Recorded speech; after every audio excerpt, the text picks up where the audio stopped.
సభాధ్యక్షులు, వేదిక మీద ఉన్న పెద్దలు అందరికీ ముందుగా జై భీమ్, లాల్ సలాం.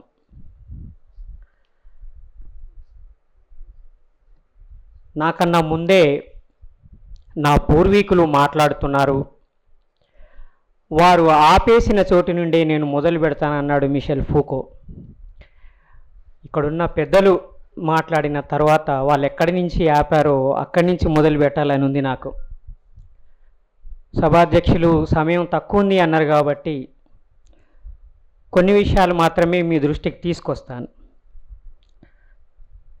ఫాదర్ ఆఫ్ డిస్కర్సివిటీ అని ఒక కాన్సెప్ట్ని మిషెల్ ఫూకో ప్రతిపాదించాడు. ప్రతి భావజాలానికి ఒక పితామహుడు ఉంటాడు అని. మార్క్సిజానికి మార్క్స్ అంటే మార్క్స్తో పాటు మిగతా వాళ్ళందరినీ కలుపుకుంటే మార్క్స్ పితామహుడు. అంబేద్కరిజానికి అంబేద్కర్ పితామహుడు. ఆ ఇద్దరు రాముల్ సార్కు పితామహులు. ఈ పుస్తకంలో ఉన్న సారాంశం అంతా ఇదే. లెనిన్ ఇండియాలో పుట్టి ఉంటే తప్పకుండా ఇండియాలో ఆయన కుల నిర్మూలన కోసం ముందు పోరాటం చేసేవాడు అని 1940లో బాబాసాహెబ్ అంబేద్కర్ అన్నాడు. మార్క్స్ ఇండియాకి రాలేదు, లెనిన్ ఇండియాకి రాలేదు. కానీ చాలామంది మార్క్స్ ప్రేరణతోటి లెనిన్ అంత కృషి చేసిన వాళ్ళు ఉన్నారు. కానీ వాళ్ళెవరు కులానికి వ్యతిరేకంగా పోరాటం చేయలేదు. కమ్యూనిస్టు పార్టీలు కులాన్ని ఒక ప్రధానమైన ఎజెండాగా తీసుకోవాలని గత 50 సంవత్సరాల నుండి అంతర్గత పోరాటం చేస్తున్న వ్యక్తి కామ్రేడ్ రాములు గారు. పార్టీలో ఎంత విమర్శ ఎదురైనా గత 50 సంవత్సరాలుగా తాను పార్టీలో డాక్యుమెంట్స్ పెడుతూనే ఉన్నాడు. మహాసభల సందర్భంగా కులాన్ని ఒక ఎజెండాగా తీసుకోవాలని చర్చిస్తూనే ఉన్నాడు. అది 2014 తర్వాత బిఎల్ఎఫ్ రూపంలోకి మారింది. ఆ బిఎల్ఎఫ్ చేసిన కృషి అసాధారణమైనది. ఈ తెలంగాణ నేల మీద అది తీసుకొచ్చిన మార్పు చాలా గొప్పది. ఆ మార్పు రావడానికి ప్రత్యక్షంగా పరోక్షంగా కారకులు రాములు గారు. ఈ పుస్తకం స్ఫూర్తి ప్రదాతలు అని పెట్టారు. టైటిల్ కాస్త ట్రెడిషనల్గా ఉంది కానీ చాలా అద్భుతమైన పుస్తకం ఇది. ఎవరు స్ఫూర్తినిస్తారు, ఎవరు స్ఫూర్తినిస్తారు అనే విషయం మీద బాబాసాహెబ్ అంబేద్కర్ గాంధీ రనడే జిన్నా అనే పుస్తకంలో వివరంగా రాశారు. ఎవరు గొప్పవాళ్ళు, ఎవరు మంచివాళ్ళు, ఇవన్నీ ఆయన విశ్లేషణ చేస్తూ ఒక మిలిటరీ జనరల్ని, ఒక నెపోలియన్ని, ఒక అలెగ్జాండర్ని గొప్పవాళ్ళు అనవచ్చా? నెపోలియన్ గెలుచుకున్న రాజ్యాలని తిరిగి వెనక్కి చూసుకుంటే కోల్పోయిన రాజ్యాలు ఎక్కువ ఉన్నాయని చెప్పాడు. జనరల్స్ యొక్క క్రూరత్వాన్ని, వాళ్ళు ఆక్రమించిన దేశాలని ఆసరా చేసుకొని వాళ్ళని గొప్పవాళ్ళు అనడానికి వీల్లేదు అని అన్నాడు. అట్లాగే చిత్తశుద్ధి కలిగిన వాళ్ళు అయినంత మాత్రాన కూడా గొప్పవాళ్ళు కాదు అని అన్నాడు. సిన్సియారిటీ ఉండాలి సమాజాన్ని మార్చడం కోసం. సిన్సియారిటీ ఒకటే సరిపోదు, దానికి ఇంటలెక్ట్ కూడా ఉండాలి అని అన్నాడు. ఆ ఇంటలెక్ట్ అంటే జ్ఞానం కలిగిన వాళ్ళు సమాజాన్ని మార్చడానికి ఒక దివిటీలాగా పనిచేస్తారు, వాళ్ళు జ్ఞానాన్ని ప్రసరింపజేస్తారు, వాళ్ళే గొప్పవాళ్ళు అన్నాడు. సిన్సియారిటీ ఇంటలెక్ట్ రెండు ఉన్నటువంటి వాళ్ళు గొప్పవాళ్ళు. అయితే వాళ్ళు ఆచరణలో ఉండాలి. చిత్తశుద్ధి కలిగి నిజాయితీ పరులై ఉండి నైతిక విలువలు కలిగి ఉండి చాలా గొప్ప జ్ఞానవంతులై ఉండి పడక కుర్చీ మేధావులుగా ఉన్నంత మాత్రాన కూడా వాళ్ళు గొప్పవాళ్ళు కారు. వాళ్ళు వాళ్ళ జ్ఞానాన్ని ప్రజల కోసము ఉపయోగిస్తూ క్షేత్రస్థాయిలో ఎవరైతే పని చేస్తారో, నాయకత్వం వహిస్తారో వాళ్ళు మాత్రమే సమాజాన్ని మారుస్తారు. అందుకే బాబాసాహెబ్ అంబేద్కర్ కుల నిర్మూలన గ్రంథంలో ఈ దేశంలో ఉన్న కుల వ్యవస్థని కాపాడడం కోసము ఇక్కడున్న ఒక బ్రాహ్మణ్ క్లాసు ఇంటలెక్చువల్ ప్రాస్టిట్యూషన్కి పాల్పడ్డది. కానీ ఏ దేశ భవిష్యత్తు అయినా ఆ దేశంలో ఉన్న బుద్ధిజీవుల మీద ఆధారపడి ఉంటుంది అని అన్నాడు బాబాసాహెబ్ అంబేద్కర్.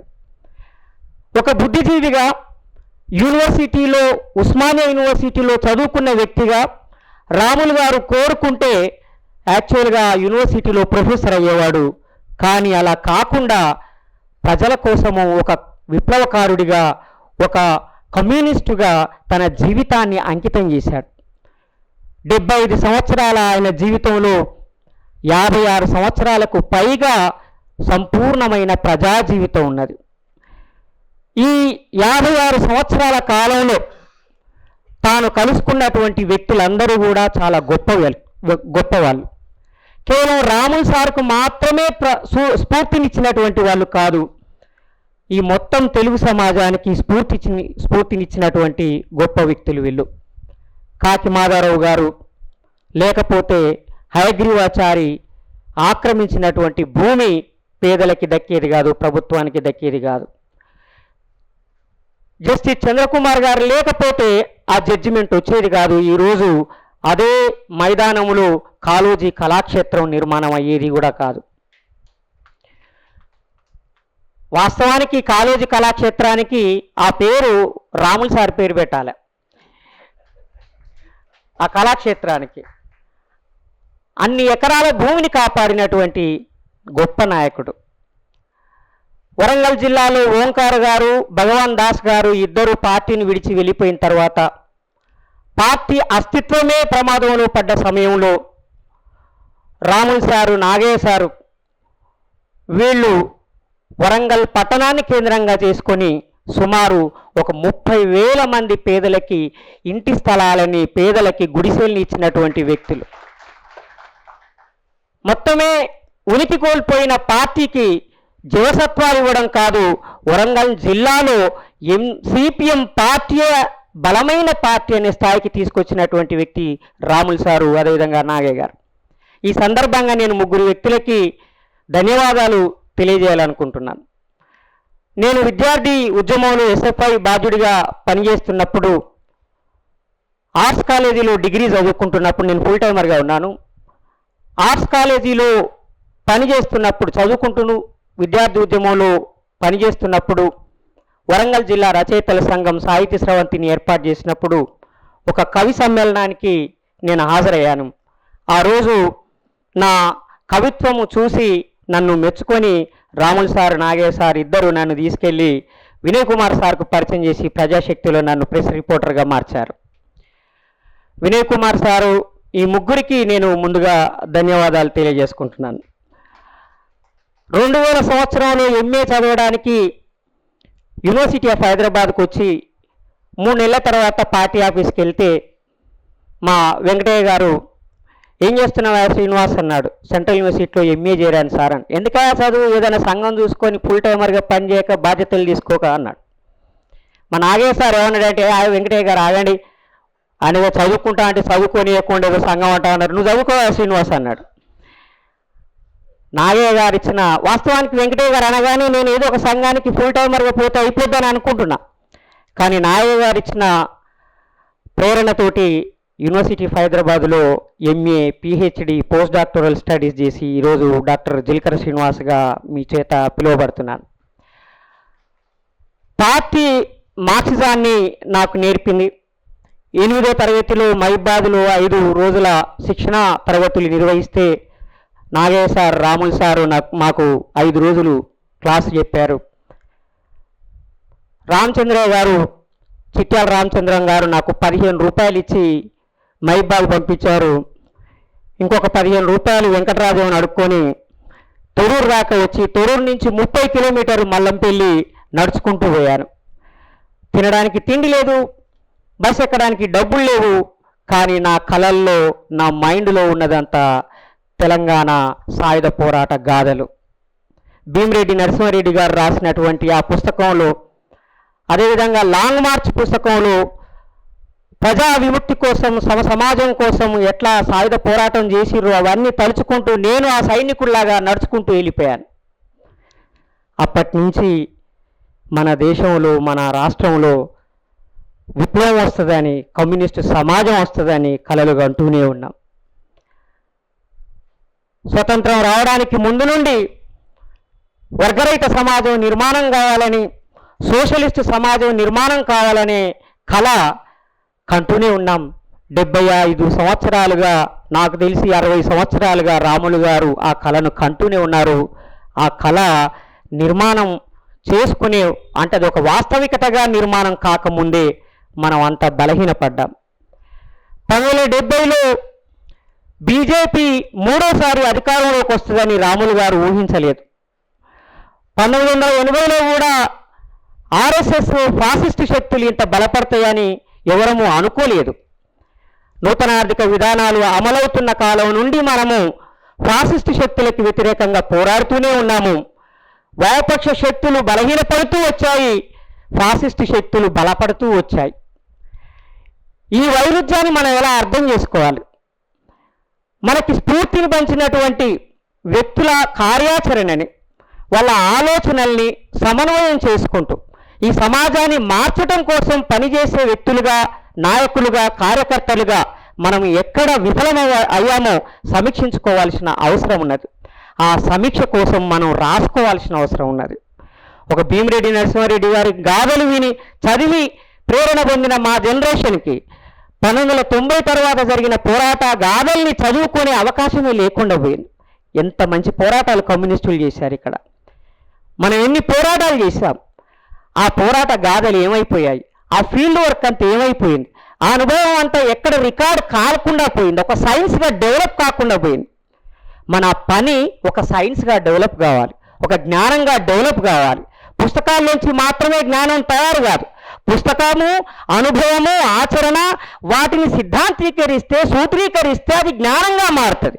కొన్ని లక్షల మంది కార్యకర్తల, కొన్ని లక్షల మంది ఫుల్ టైమర్ల జ్ఞానము సైన్స్గా మారకుండానే, అనుభవం సైన్స్గా మారకుండానే కాలగర్భంలో కలిసిపోయింది. రాములు గారు నాకు ఎక్కడ నచ్చారంటే తన అనుభవాల్ని రాయడం కోసము ఆయన తాపత్రయపడుతున్నారు. ఈ వయసులో అందరూ రిటైర్ అయ్యి ఇంట్లో కూర్చుంటున్న సమయంలో తాను రిటైర్మెంట్ తీసుకోకుండా పుస్తకాలు రాస్తూ మనకి ఒక మార్గ నిర్దేశనం చేస్తున్నారు. రాములు గారికి మా తరము తప్పకుండా రుణపడి ఉంటుంది. నాకు భయం వేస్తున్నది ఇక్కడున్న పెద్దలందరినీ చూసిన తర్వాత, వీళ్ళ తర్వాత స్ఫూర్తి ప్రదాతలు ఎవరు అని లెక్కేసుకుంటే ఎవరు లేరు మాకు. మా జనరేషన్ తర్వాత, మా జనరేషన్ కాలంలో మీ అంత స్ఫూర్తిని పంచేంత మోరల్ క్యారెక్టర్ కానీ, పొలిటికల్ క్యారెక్టర్ కానీ, లేకపోతే మరే రకమైన క్యారెక్టర్ కానీ ఉన్నవాళ్ళు నాకు కనిపించట్లేదు. కాబట్టి సమాజమే నిర్మించుకుంటుంది వాస్తవమే, కానీ ఆ నిర్మించుకునే క్రమంలో వ్యక్తుల పాత్రని, వ్యక్తుల అనుభవాన్ని, వ్యక్తులు నిర్మించిన చరిత్రని విస్మరించరాదని బాబాసాహెబ్ అంబేద్కర్ మనకి స్పష్టంగా చెప్పాడు. అలా వ్యక్తుల కాంట్రిబ్యూషన్ని ఈ సమాజాన్ని డెమోక్రటిక్గా మార్చడానికి, ఈ సమాజాన్ని సమానత్వం దిశగా పయనింపజేయటానికి కృషి చేసినటువంటి స్ఫూర్తి ప్రదాతల్ని ఈ పుస్తకంలో రాయడం నిజంగా గొప్ప విషయం. వ్యక్తుల బలహీనతల్ని మాత్రమే చర్చకు పెడుతూ వ్యక్తుల యొక్క కాంట్రిబ్యూషన్ని నిరాకరిస్తున్న సమయంలో మనం ఉన్నాం. వ్యక్తులు మరణించిన తర్వాత అతని ఘనకీర్తిని కూడా కనీసము గుర్తించడానికి నిరాకరిస్తున్న సందర్భంలో మనం ఉన్నాం. గద్దరన్న గురించి చాలా అద్భుతంగా రాశాడు. గద్దరన్నను ఒక కళాకారుడుగాను, ఒక పాటగాడుగాను, ఒక రచయితగాను చూస్తే అది తప్పు. గద్దరన్న సమానత్వాన్ని కోరుకున్న ఒక విప్లవకారుడు. గద్దరన్న అంటే సమానత్వం అని రాశాడు. కానీ ఈరోజు అదే గద్దరన్న ఏ పార్టీ కోసమైతే తన జీవితాన్ని అంకితం చేశాడో, తుపాకీ తూటాలు తిన్నాడో, అదే గద్దరన్న గురించి కనీస మర్యాద పాటించకుండా మరణించిన రోజే అవమానకరమైన ప్రకటన చేసింది ఆ పార్టీ. ఆ పార్టీకి అనుబంధంగా ఉన్నటువంటి సంఘాలు కనీసం గద్దరన్న వర్ధంతి సభల్ని అధికారికంగా జరుపుకోవడానికి సిగ్గుపడుతున్నాయి, వెనకాడుతున్నాయి.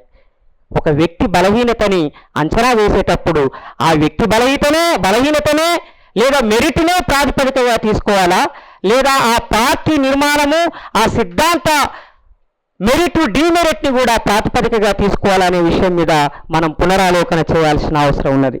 ఏమైనా మంచి పుస్తకాన్ని వెలువరించిన మా గురువు గారు రాములు సార్కి ప్రత్యేకంగా అభినందనలు తెలియజేస్తూ స్ఫూర్తి ప్రదాతలుగా సజీవంగా మన మధ్యనే ఉన్నటువంటి పెద్దలందరికీ విప్లవ జైభీములు తెలియజేస్తూ ముగిస్తున్నాను. Thank you. జై భీమ్.